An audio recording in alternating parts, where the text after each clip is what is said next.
No dia a dia, é fácil ou é difícil os sócios combinarem o jogo do negócio?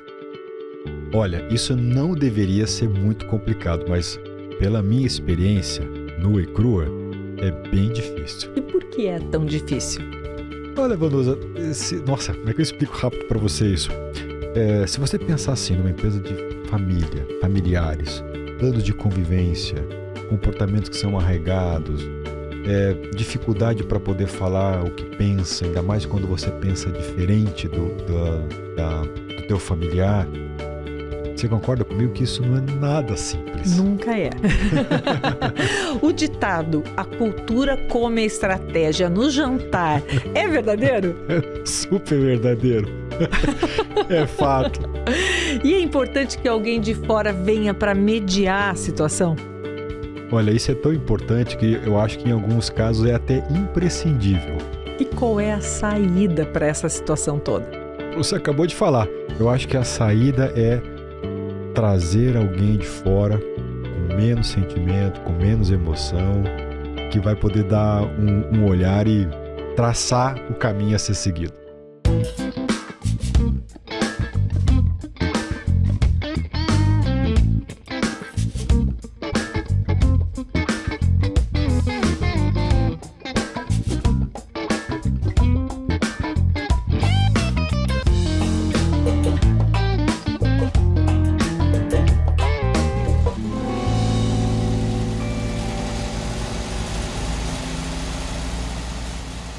Bem, a gente está de volta com o Tem Saída e dando continuidade ao episódio anterior para falar sobre como é que a gente combina o jogo que deve ser jogado no nosso dia a dia das empresas, entre sócios, executivos, enfim.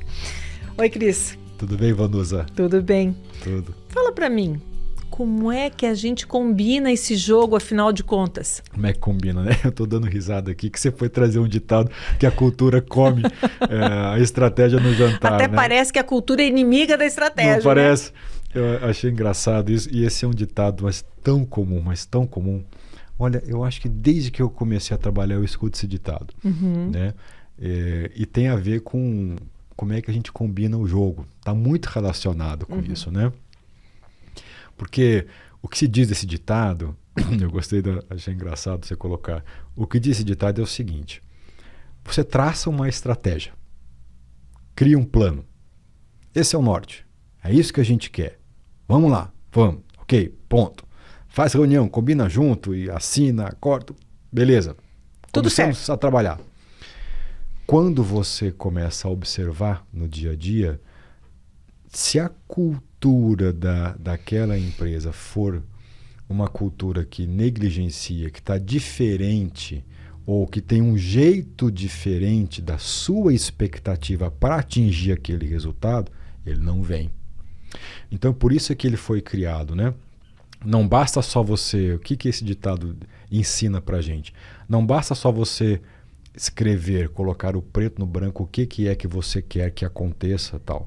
Você tem que deixar claro como é que você quer que isso aconteça. Esse como, esse o jeito, esse o combinar. Se isso não estiver muito claro, a brincadeira é que a cultura vai comer essa estratégia no jantar. Ela vai dar um jeito de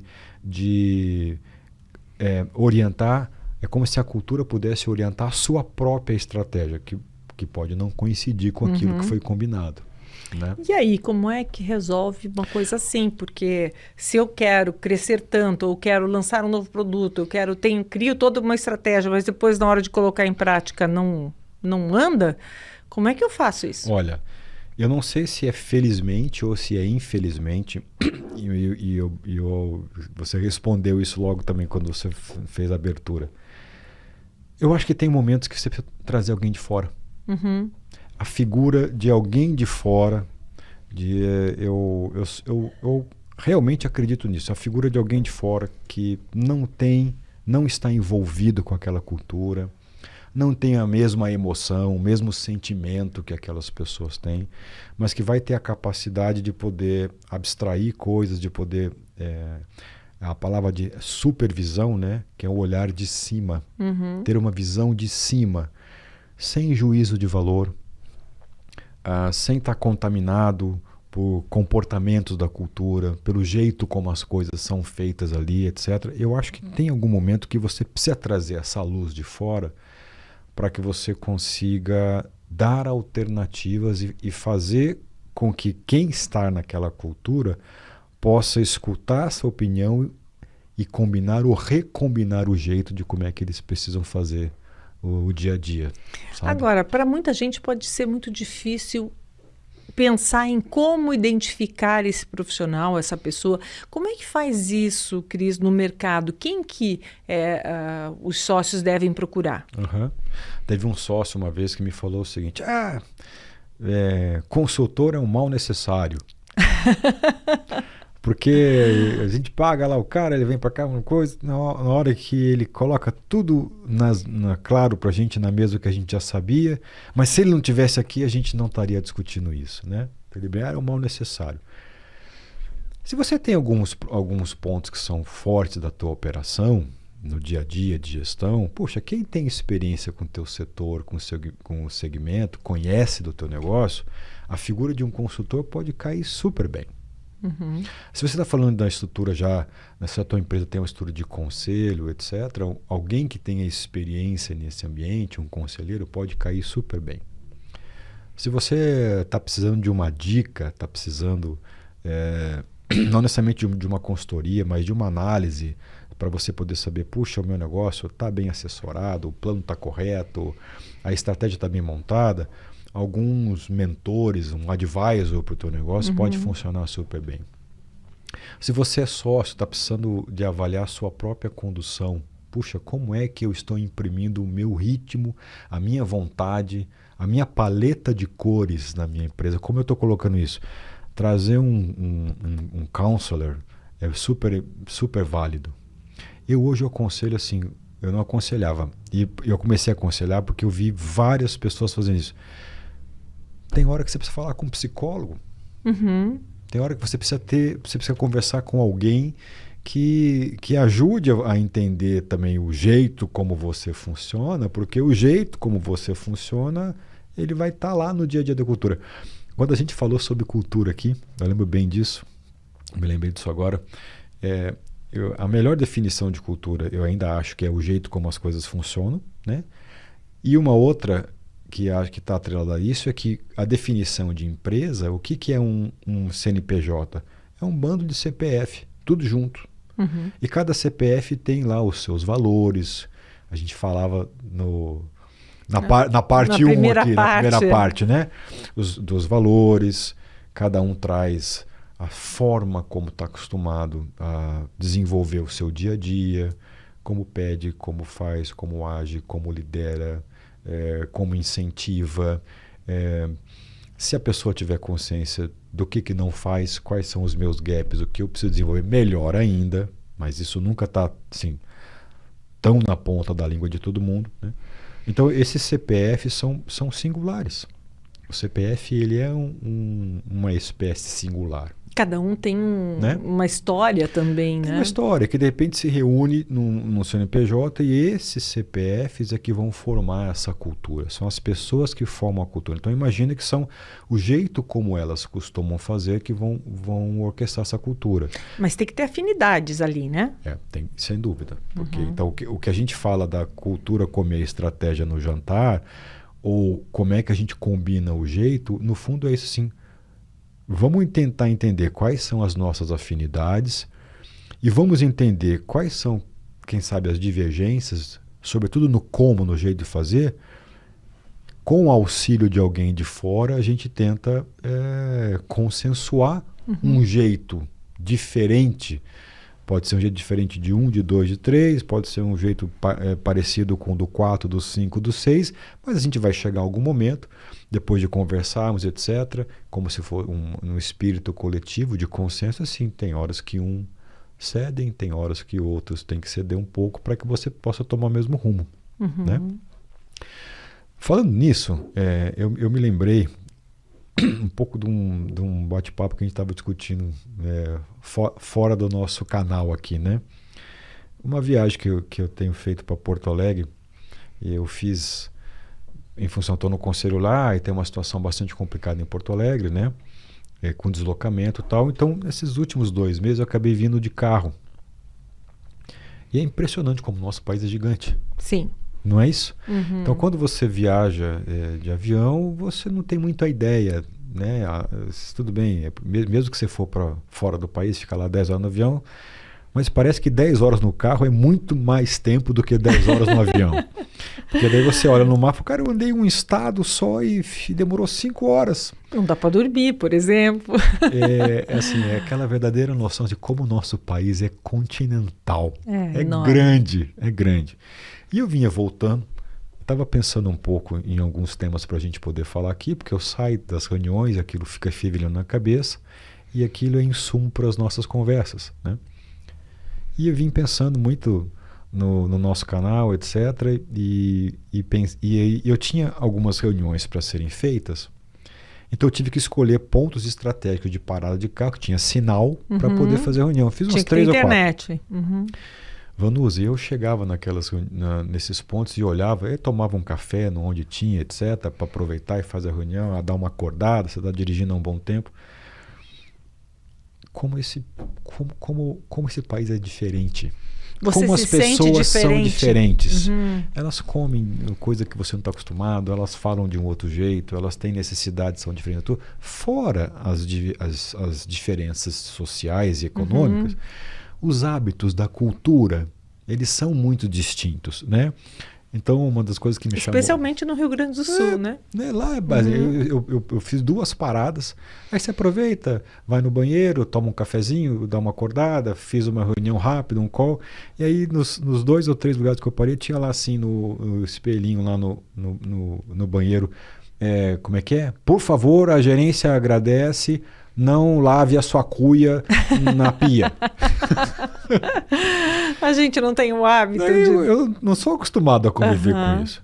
Então, assim, o nosso país é um país, brincadeiras à parte, isso tem a ver com o jeito como a gente vive, como a gente faz as coisas. É muito distinto. Eu imagino que para uma nação tomar diretrizes em comum não deve ser nada fácil. Sim, porque as necessidades são diferentes, as culturas são diferentes, Se a gente o pensar, modo de ver as coisas são diferentes. São distintos. Se você pensar assim, quem são os representantes, né, do Estado, do município? Imagina esse pessoal lá, 500 diretores, 1000 diretores, para tomar uma decisão pelo bem comum, um falando da cuia, o outro falando assim, sem querer falar da emergência que a gente tem numa sociedade, né? Que é a saúde, que é a educação, tudo isso.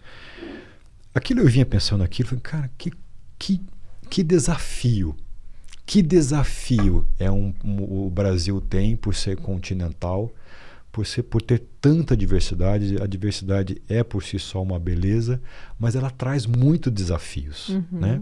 Se é um desafio no universo menor de uma empresa, imagine. Imagina num transatlântico desse, né? Agora, quando você está num universo menor de uma empresa, e ali você tem pessoas que estão juntos, unidos por uma estratégia, e é muito mais fácil com meia dúzia, 10 ou 15 pessoas. Já é difícil chegar e você poder estabelecer o jeito como as coisas vão funcionar. Você já tem alguns CPFs que trazem os seus próprios jeitos, que traz os seus hábitos, traz os seus vícios e tal, né?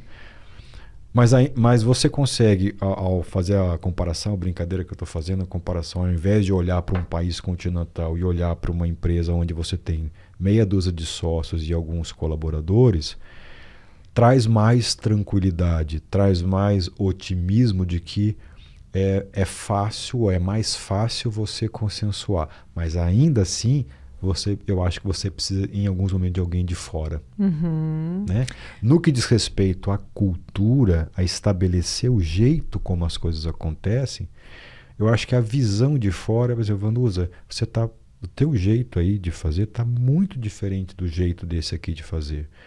E o que é que a gente consegue aproveitar seu e desse aqui? O que você consegue abrir mão de algumas coisas para que a estratégia flua livremente? Agora, o que o empresário, o sócio, pode esperar dessa pessoa de fora, né?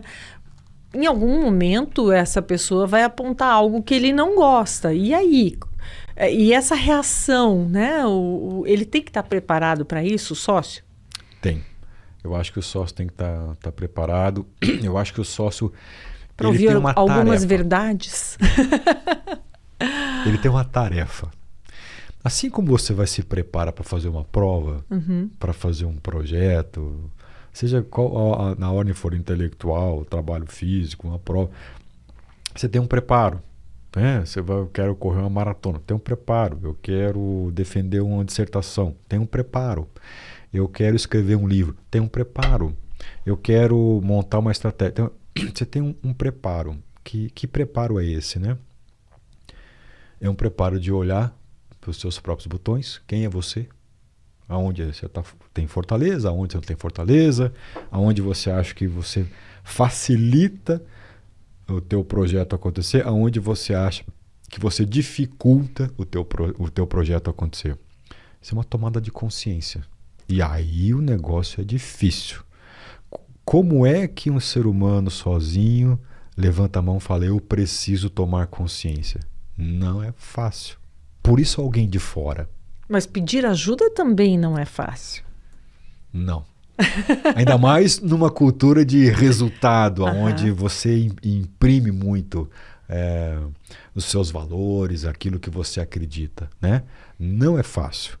Alguém de fora consegue colocar um espelho, né, e dizer, olha, a forma como você está se comportando aqui, ela está adequada ou ela está bem distante do objetivo que você quer alcançar. Ou você não vai conseguir, ou vai demorar muito, ou se for convergente, o caminho está certo, né? Então, ajudar a pessoa a entender, colocar o espelho, ajudar ela a pensar em prós e contras, ajudar ela a pensar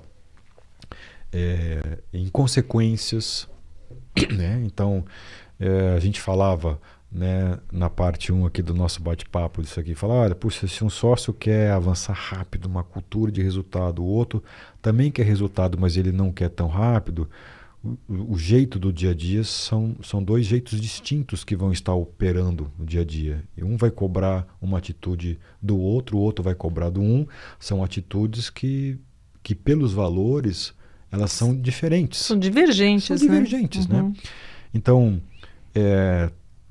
tomar consciência disso envolve analisar, né, quais são as consequências se eu abrir mão dessa minha atitude para ambos os lados. Né? O que eu ganho e o que eu perco? O que minha empresa pode ganhar ou pode perder se eu abrir mão de pegar no pé do meu colega de trabalho, do meu sócio, de que o ritmo dele está devagar e eu quero um ritmo mais aguerrido, com mais garra. Né? Eu me lembro uma vez uma empresa de varejo, o pessoal da área comercial tinha uma meta lá de fazer, sei lá, 150 abordagens comerciais durante um período. Um sócio achava isso um absurdo, o outro achava 150 pouco. Isso tem a ver com o teu dia a dia. Olha, se você vai ter que mapear 150 oportunidades e o outro acha que você tem que mapear 90, 50, são duas atitudes distintas. Esse é o jeito que eu falo, a coisa como ela vai acontecer. Eu abro mão disso, eu não abro mão disso. Quais são os prós e os contras disso? Quais são as consequências disso? Então, levantar a mão, pedir ajuda e tomar consciência já não é simples. Viver esse processo não é menos simples ainda. Tem que se preparar um pouco. Tem que se preparar. E nessa tua carreira toda, trabalhando com sócios executivos, quem que é mais rígido em relação a mudanças? Quem que evita mudar mais? Dá para dizer assim, os homens, as mulheres, os mais experientes, os mais jovens, existe essa característica ou não? Isso é muito pessoal? Eu acho que é pessoal. Eu acho que dá para a gente poder fazer a seguinte diferenciação. Não acontece sempre, mas vamos pegar, ao invés de falar de um ou de outro, a gente pode falar de gerações. Então, quem fundou o negócio? Quem construiu?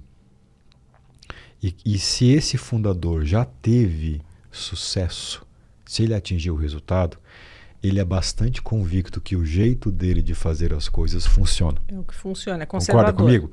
Uhum. Se ele é um fundador, um grupo de líderes que está lá 2, 3, 4 anos e não está conseguindo resultado, é mais favorável que esse grupo possa estar mais aberto. Puxa, talvez tenha um outro jeito de funcionar que não seja aqui o nosso, porque o resultado não veio. Mas quando o resultado vem, cristaliza naquele líder, naquele sócio, naquele fundador que está tocando a operação, de que o jeito dele certo é o correto.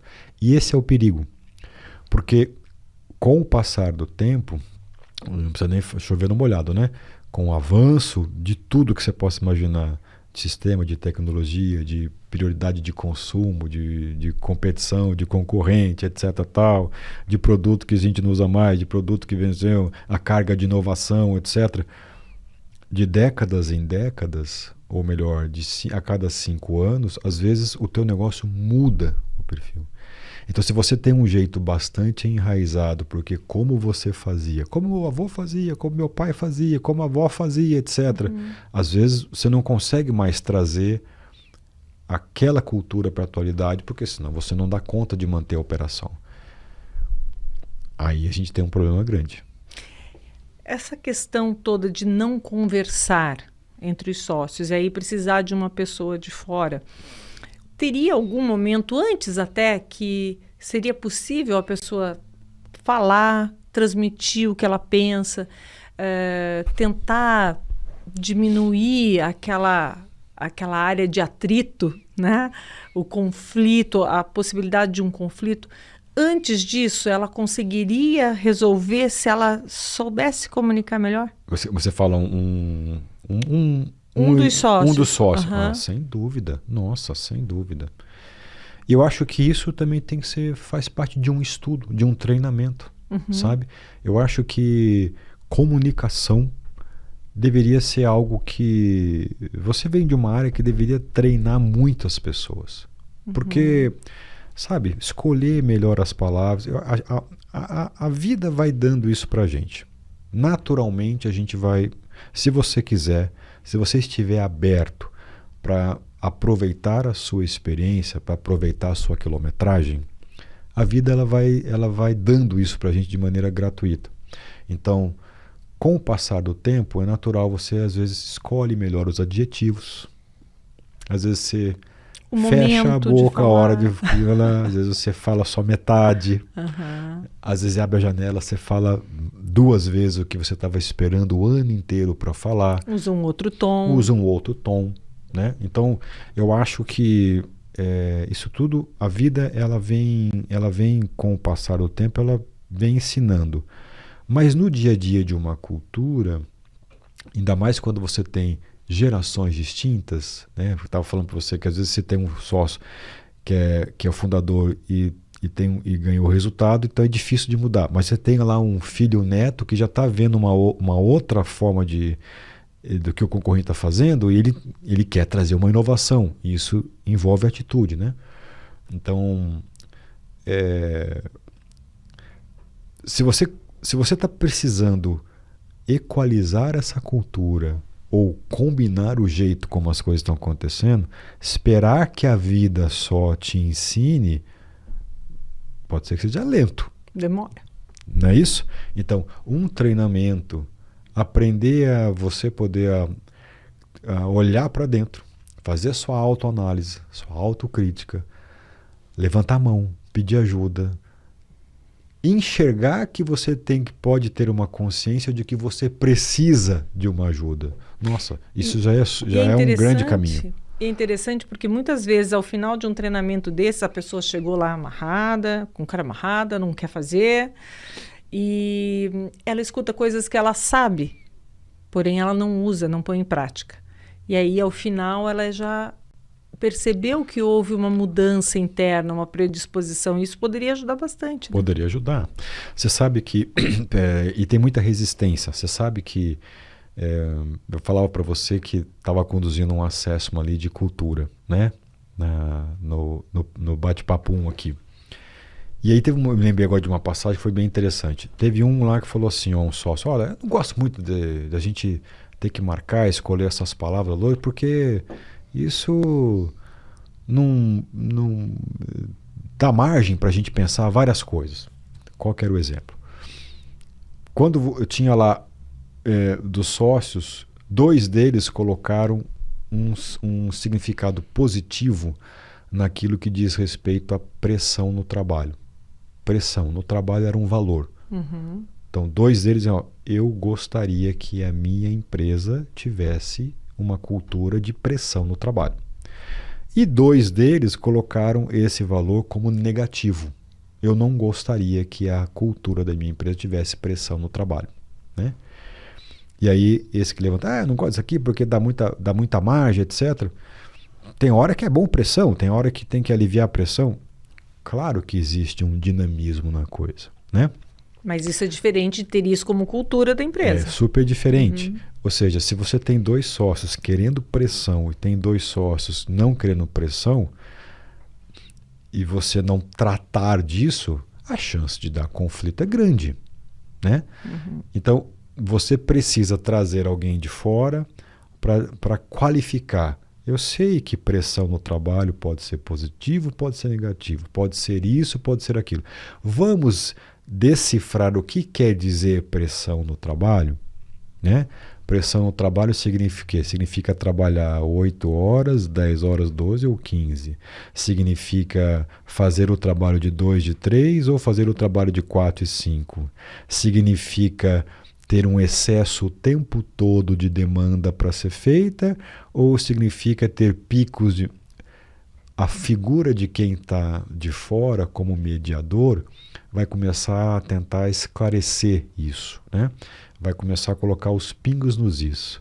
Vai traduzir para um sócio que está ali no calor da emoção, não está conseguindo sair desse ambiente para colocar a cabeça para funcionar. Você veja, né?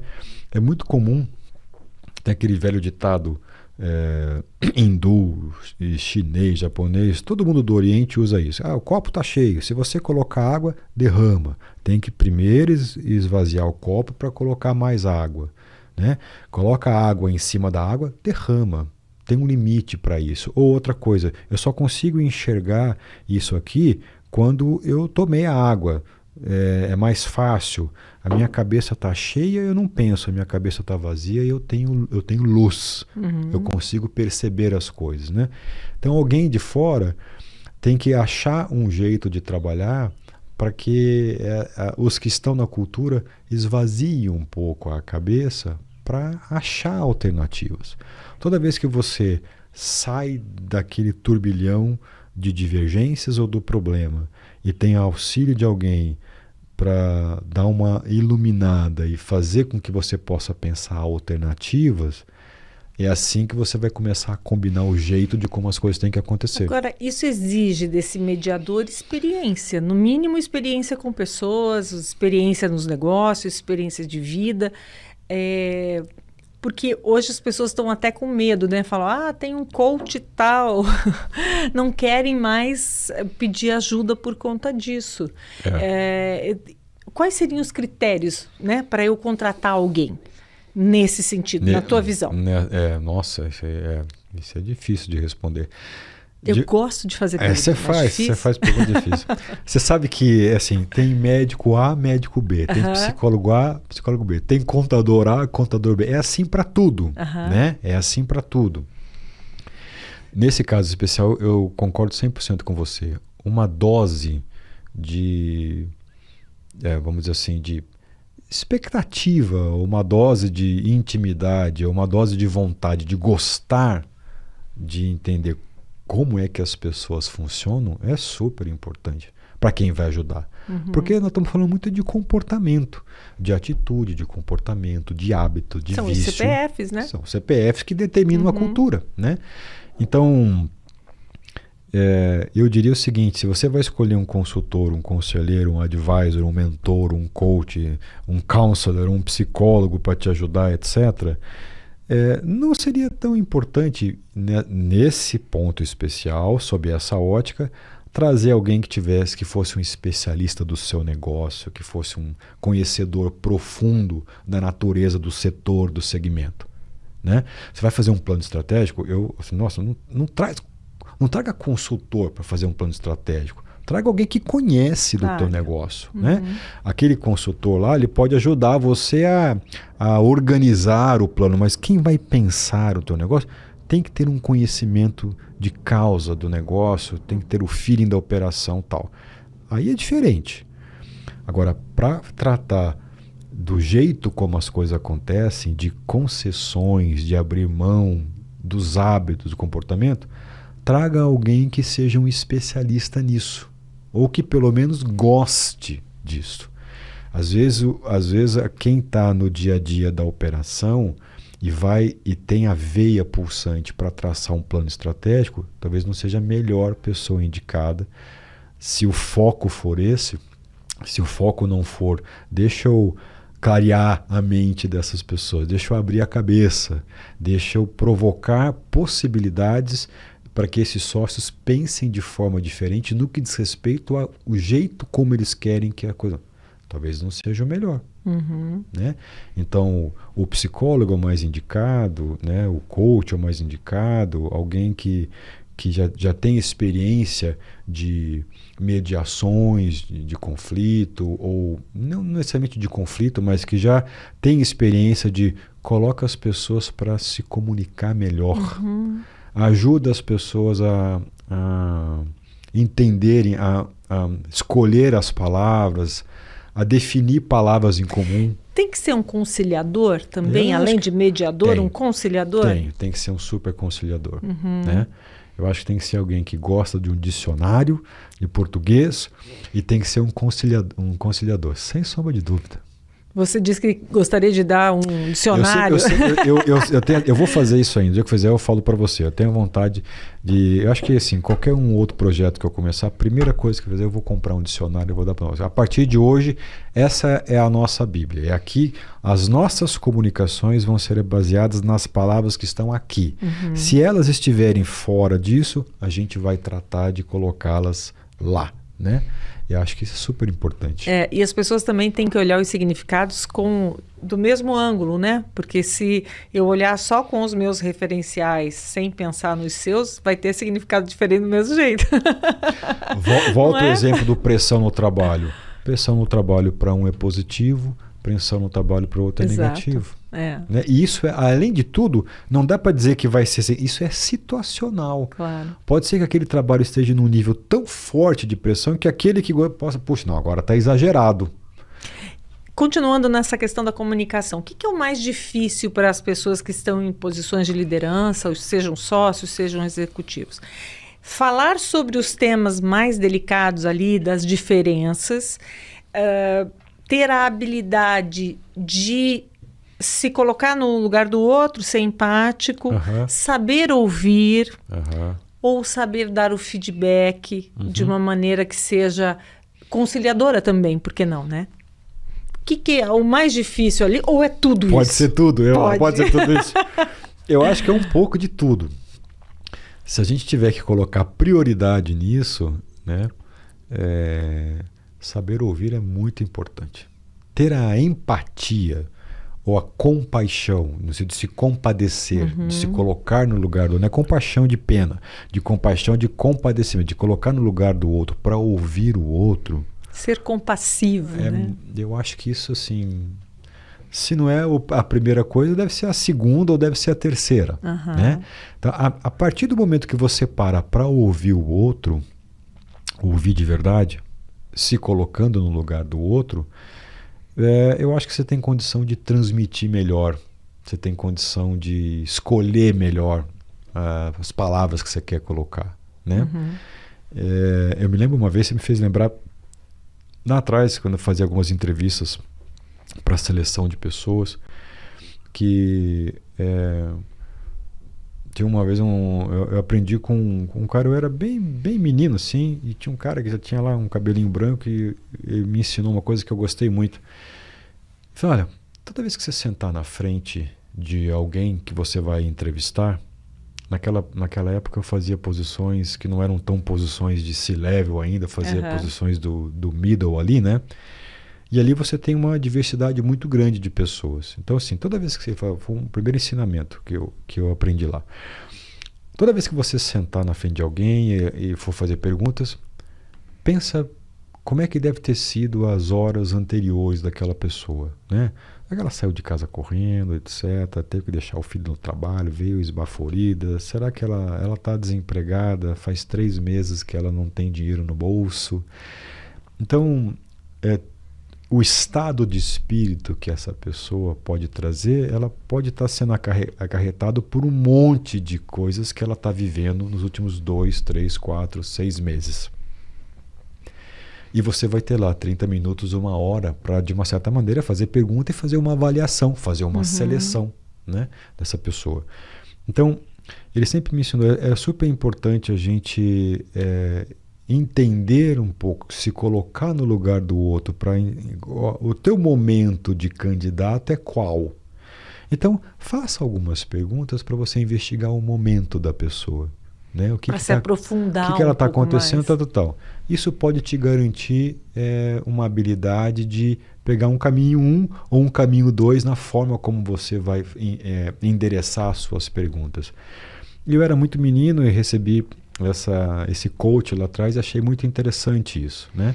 E hoje o que eu mais prezo é exatamente isso. Assim, olha, na hora de combinar o jeito como as coisas funcionam, deixa eu me colocar no lugar desse sócio para entender o que é que ele está querendo dizer ali com pressão no trabalho e o que é que eu estou dizendo de pressão no trabalho. Isso é super importante.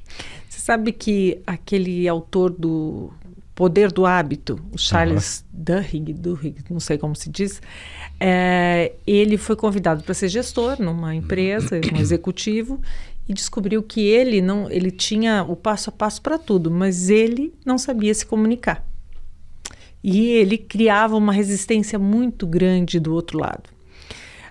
Ele escreveu um livro para falar disso, né? A partir daquele momento que ele entendeu que ele tinha essa dificuldade, ele foi buscar pesquisas, o que poderia fazê-lo melhorar nesse sentido, porque ele tinha tido um fracasso terrível. E uma das coisas que, folheando o livro dele, eu vi, existem maneiras de se perguntar e de se entabular uma conversa e de ficar mais profunda essa conversa sem que você crie uma distância, ou melhor, você possa se aproximar. Então, por exemplo, ao invés de em que escola você estudou, o que você mais lembra da sua escola, né? O que você mais, ao invés de você é de qual cidade, o que você mais gostava na sua cidade, da onde você nasceu. Então, a maneira como pergunta cria uma proximidade, derruba barreiras, né? E pode ser um caminho também, né, Cris? Claro. Acho que a alma daquele que você falava, né, uma qualidade que é importante nesse mediador é se colocar no lugar do outro, ou seja, é criar o rapport, criar a transferência, criar, cada um chama de um jeito, né? E de se conectar com a realidade daquela pessoa que ela está vivendo, né? Vanusa, isso é super importante. Nossa, mas é super importante. Voltando para aquele exemplo que lá do assessment da cultura, né? Uma das coisas que eu acho importante, você perguntou o que é importante, né? Que é ouvir, dar feedback, escutar. Eu acho que o escutar vem na linha de frente, saber escutar o outro, se colocar no lugar do outro. E ao lado disso, né, a gente está falando de tomar consciência de se preparar para poder conversar, para dizer assim, o jeito como eu gostaria isso, se preparar com análise, com a ajuda de alguém de fora, para você poder responder para você mesmo as suas inquietações, as suas dúvidas. Porque numa sociedade, numa empresa, é muito comum você ter líderes que são mais fortes, mais impositivos do que o outro. Então, um exemplo concreto, que é o mesmo exemplo que eu estava trazendo. eu tinha ali um sócio que estava falando sobre os valores da cultura, que esse que achava que a pressão no trabalho estava muito forte. E ele disse o seguinte, olha, aqui o que eu vejo é que a cultura está bem, as pessoas têm ânimo, as pessoas estão dedicadas, elas têm determinação, etc. Só que eu acho que a pressão está exagerada.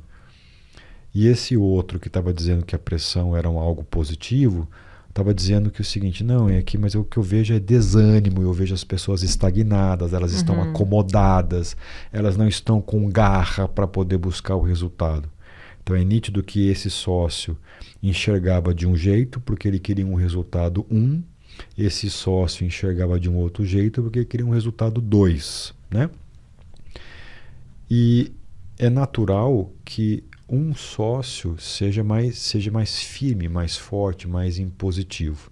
Então, no momento em que esse que achava que estava pouca ousadia, pouca garra, estava mais estagnado, começou a defender os seus pontos, esse outro aqui passou a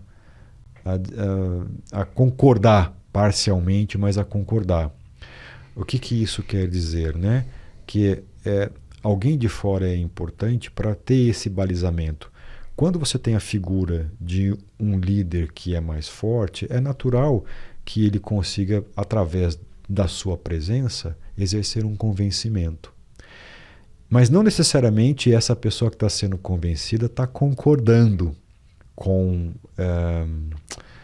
uma situação que é imposta. Ou seja, essa pessoa que acha que a pressão estava muito forte... Ele só não tem argumentos suficientes. Ele não consegue se defender, ele não consegue se estruturar, ele não consegue falar como é que é? Rebater, né? Confrontar, colocar o seu ponto de vista, porque às vezes a cultura, da forma como acontece ali, já vem constatando isso já há algum tempo. Então alguém de fora que vai perceber isso e vai dar força para trabalhar com um pouquinho de equidade e dizer o seguinte, olha, se você estiver concordando com esse novo posicionamento, você vai estar indo contra o que você me falou na semana passada. É isso mesmo? Ou você quer uma ajuda para que a gente fortaleça esse seu ponto de vista e a gente traga para a mesa propiciar uma nova discussão para isso. Então, como são pesos distintos e como são figuras distintas, às vezes alguém de fora consegue também ser um balizador disso, sabe? Então, combinar o jeito como as coisas acontecem é tentar propiciar para que todos tenham uma voz, para que todos coloquem de verdade o que é que eles gostariam de como é que a empresa, como é que a cultura fosse. Mesmo que uma voz mais determinante possa vir abafar a outra, alguém de fora vai saber contornar um pouco isso e dar equidade para as vozes, para que todo mundo coloque. Aí sim você tem uma chance de amanhã ou depois ter um pouco mais de sucesso para combinar como é que vai ser o jogo nessa estrutura. Porque se você não faz isso, a chance de você não ter sucesso nesse consenso é grande. Nossa, Cris, você me deixou mais tranquila agora. Porque eu achei que o negócio, quando cada um olha para um lado assim, é terminar a parceria e acabou. Sim, não precisa. Tem saída, sempre tem saída. O que eu estou colocando é que eu acho que nessa situação específica de cultura, de concessões, uma pessoa de fora é importante. Então tem saída. Tem saída. Muito bem, muito obrigada pelo encontro de hoje. Para vocês que ficaram com a gente até agora, muito obrigada e aguarde que vem mais, tem saída por aí com assuntos que às vezes incomodam um pouquinho, né, Cris? Mas até lá. Tchau. Tchau, até mais, pessoal.